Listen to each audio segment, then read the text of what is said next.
Hi, my name is Arun PT. I am a civil service exam coach. This video is part of a series which I am making to help civil service aspirants who wish to take psychology as an optional subject. Nevertheless, I believe these videos would be of help to anyone who is interested or who is curious about the subject of psychology. Have you heard of this term, digital amnesia? Before we get into it, there is a difference between amnesia and forgetting. Most of us sometimes forget a purse or mobile phone, or sometimes we are not able to recall names of people. This is what we call forgetting. It happens to all of us all the time.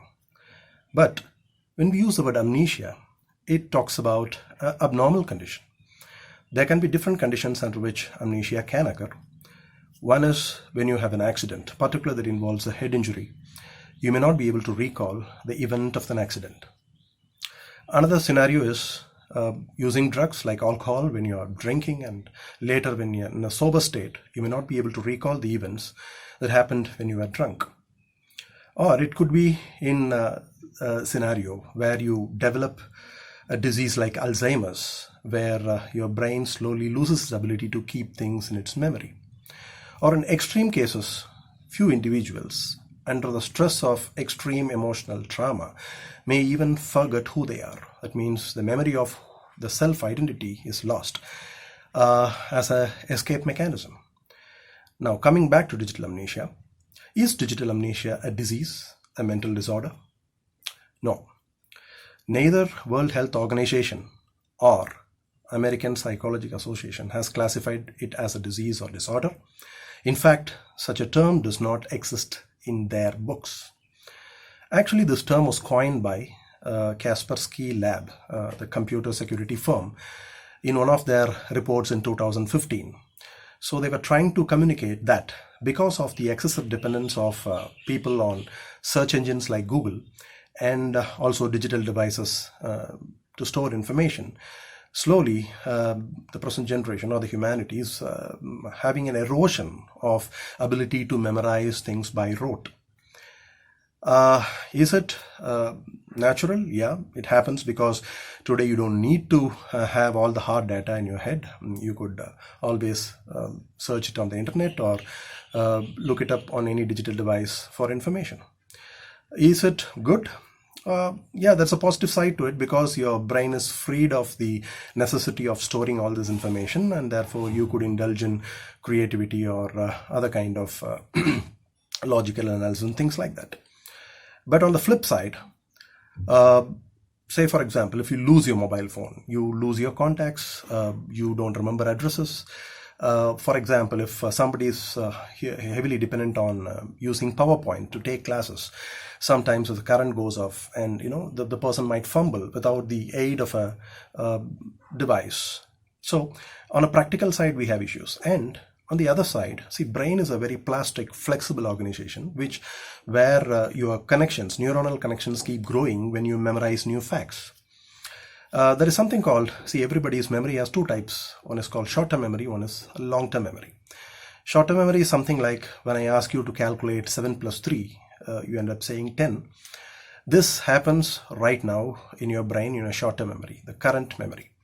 But definitely this derives help from the long-term memory. You need to know the rules of addition, you need to know what is 7, what is 3, and things like that. And when I ask you, say for example, name the prison in which Nelson Mandela spent a large part of his imprisoned life, and if you tell me it's Robben Island, you are getting it from your long-term memory. So every time you memorize new facts, your long-term memory keeps growing, which at the brain level means there are a lot of new neuronal connections that keeps happening. But when you depend too much on the digital devices, you don't process them deeply and put it for reference, future reference in a digital device, your long-term memory doesn't grow. In another way, your brain's flexibility and ability to memorize by rote is not used properly, and therefore we may slowly lose it. So this is the flip side of dependence on digital devices. So what we should do about it? Should we do anything about it? Definitely yes. You need to keep this ability alive. Particularly in a society like ours, in a country like India, in a state like Kerala, you could see that people look down upon rote memory. Sometimes you keep hearing people say that it's all mugging and vomiting. It's nothing creative. But I would suggest that rote memory is another cognitive ability which should be put on an equal footing with that of creativity or analytical reasoning. And therefore, we definitely need to keep it alive. You need to memorize things as a skill. For example, if you indulge in a kind of activity like music, dance, or even theater where you have to memorize dialogues, definitely it helps a lot to keep things in your memory. Otherwise also, even if you're not doing all these activities, I think it's helpful to practice rote memory as part of your wellness of the brain.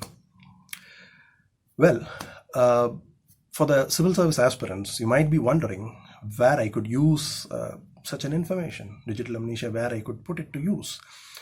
The paper 2, unit 10, there is an area which talks about the impact of information technology and the cyber boom on human behavior. So that's a place where you could use this digital amnesia.